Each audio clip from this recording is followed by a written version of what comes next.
महाराष्ट्रामध्ये पुढच्या 5 वर्षात विजेचे दर कमी होणार असल्याची माहिती आणि तशी घोषणा मुख्यमंत्री देवेंद्र फडणवीसांनी आज विधानसभेत केलेली आहे। देशाच्या इतिहासात महाराष्ट्र पहिल्यांदा वीज दर कमी करणार आहे। इलेक्ट्रॉनिक मीटर लावल्यास परिस्थिती सुधारेल असं सुद्धा मुख्यमंत्री फडणवीसांनी म्हटलंय। पुढच्या 5 वर्षाचं टेरिफ पिटिशन दाखल केलं, जे मंजुरीला गेलाय आणि दरवर्षी पहिल्यांदा देशाच्या इतिहासात महाराष्ट्र विजेचे दर कमी करणार आहे।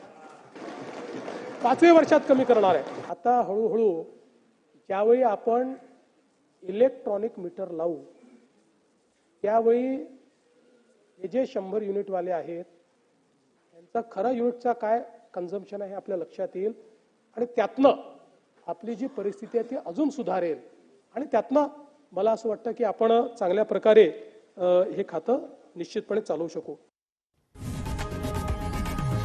लोकशाही मराठी ऐका, पहा, जागरूक रहा।